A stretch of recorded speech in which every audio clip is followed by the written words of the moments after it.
Today, we're going to actually talk a little bit more about what it is that makes you different, what it is that makes you unique as a woman in leadership, and who you are as a person. So, this idea for women, I think, embracing our differences, understanding our differences throughout our entire career and throughout our entire life is the roller coaster, is the ups and downs.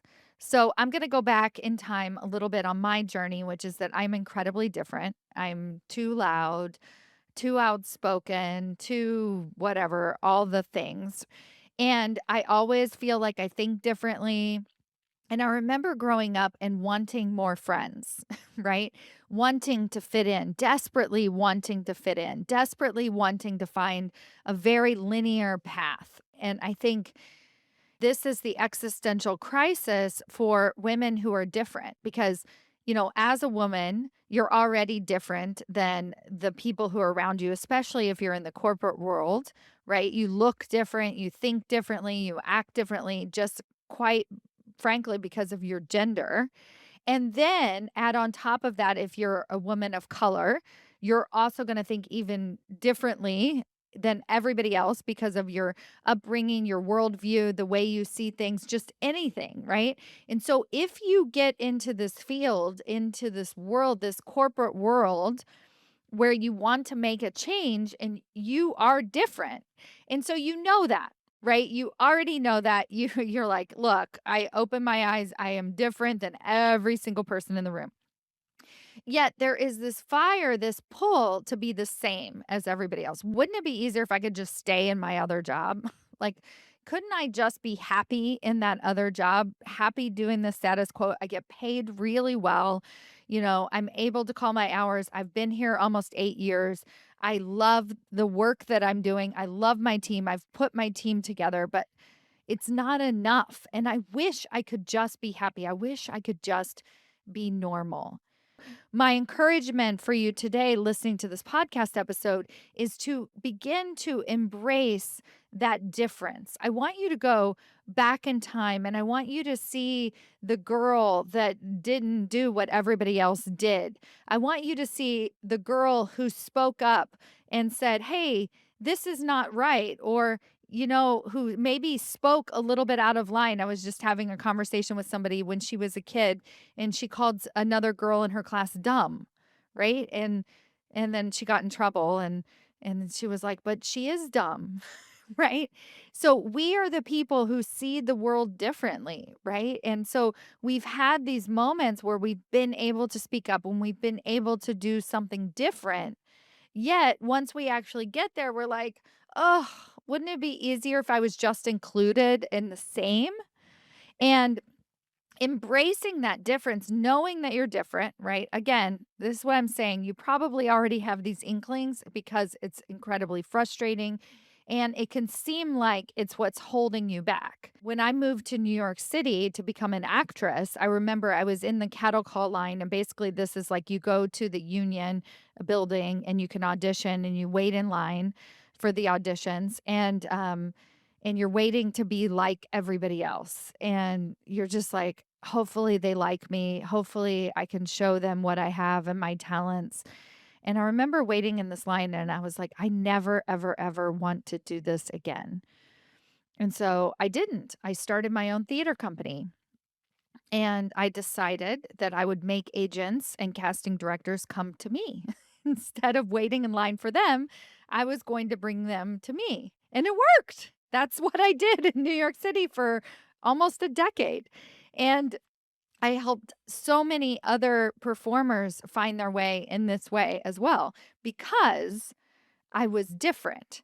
Now, when I would run into problems, though, is when I would get frustrated. I was like, can't they see how awesome we are? Why aren't more people lining up to come see us? Aren't we amazing? We're so funny. Whenever anybody comes to see us, they love our shows.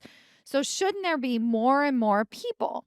And at one point, I went off and I produced a different show, and I decided to produce that show as if it were on Broadway. And so I produced this show and actually ran it off Broadway. And I decided to use basic marketing techniques, same marketing techniques to produce this show, and not different marketing techniques, but same marketing techniques that you would use to produce a Broadway show.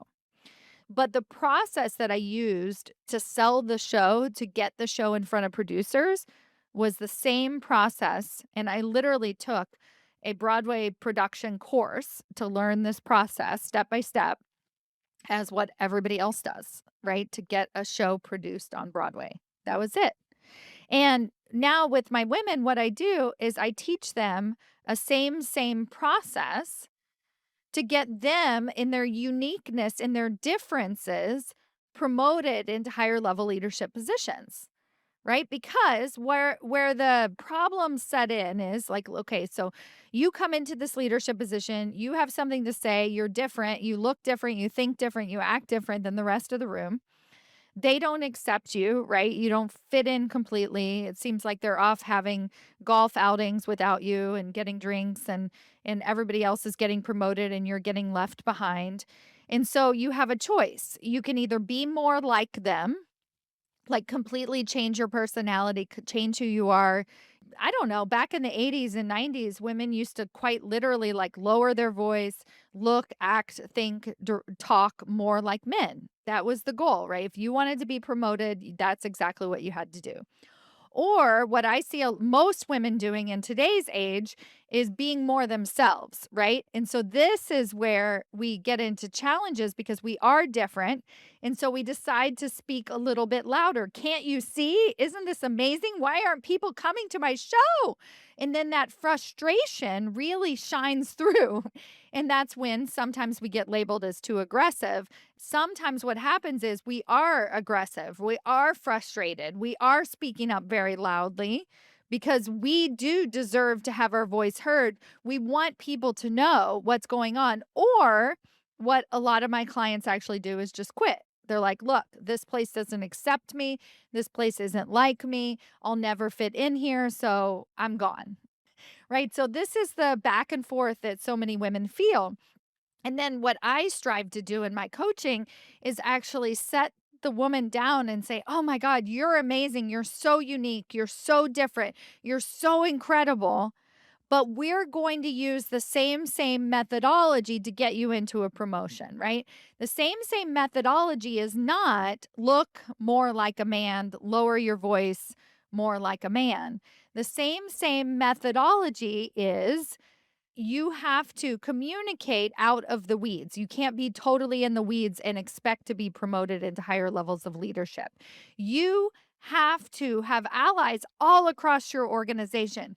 You have to communicate at those higher levels of leadership what actually matters to them. So, I'm going to give you a very specific example of, and I call this process same but different. So how can we communicate same but different, right? We're going to bring our whole selves to the leadership table. I want you to get to that leadership table and be able to do whatever the heck show or attitude or, speaking that you want to do and make that change, but you have to actually get promoted into that position of influence and power before you can be that change. You have to show them, I am the same as you, and then bring your unique, different qualities, whatever that might be, to the table. This also comes up for women when they're interviewing, right? So they can either they'll go too far and they'll talk about all the differences that they have and the way they view the world and the changes that they want to make at the organization.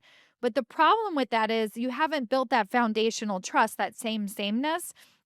And so they just see that as a threat, right? They're like, oh, wow, she seems very talented, but I don't think we're looking for that much change right now, even though they are, right? But you have to show them, oh my gosh, I hear you, I see you, I've done this before.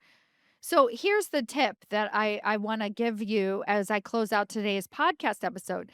So we just already know that you're different. You're a total corporate badass. This is unique to society. You're not like everybody else. What you bring to the table is going to be very different than what somebody else is going to bring to the table.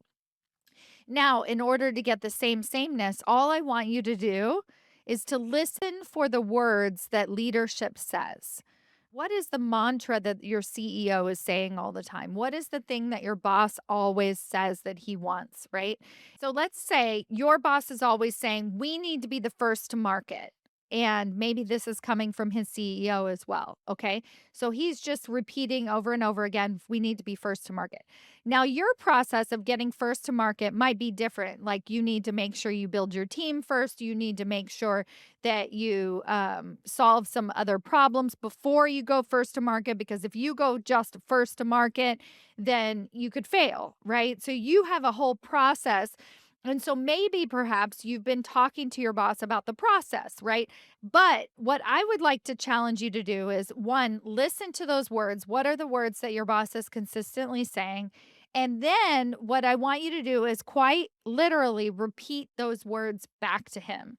So in conversation, you're going to say, all right, so I've been thinking about what you said about being first to market. I've been thinking about what you said about being first to market. And here's what we're going to do to get first to market. Before you even go into all the strategies and what you're working with your team about to be successful once you get first to market, which is fine. And I want you to do that. And that's your process. And that's how you're going to be so great.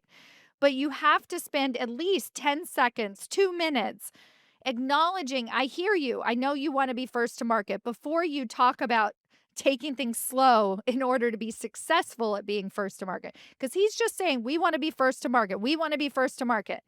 And so this is where that big bang, that sweet spot, that boom happens.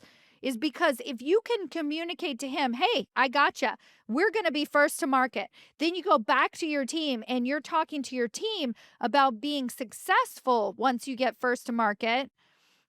Now, what you're actually going to have is success, right? So, your boss is going to be trusting you to do and to lead and to push this forward as much as you possibly can.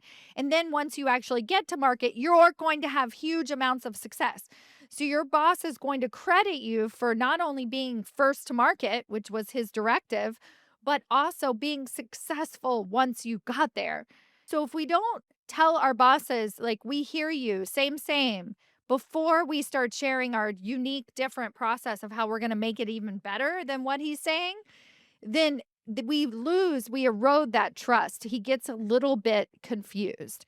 When you can start to, one, first of all, embrace your differences because you're different, you just are. Be willing to communicate some of the same right out of the gate. I'm talking 30 seconds, 2 minutes tops. Don't spend a huge amount of time on it, but just tell them, I hear you. I know what you're saying. And then go back and do the work that's going to bring your unique brilliance to the table. That is when you become unstoppable. This is when your career just goes boom, boom, boom, boom, boom. So today's episode is meant to remind you that you are different, but that there are ways that you're holding yourself back through your differences by not being the same, being willing to show them, I think like you. I do already talk like you. I can communicate like you. And I am going to have a different approach that's going to help us be even more successful. That's when you get promoted to the C-suite. That's when your voice gets heard. That's when it becomes non-negotiable to have you in the room. That's when trust is built. Everything else becomes unstoppable after that.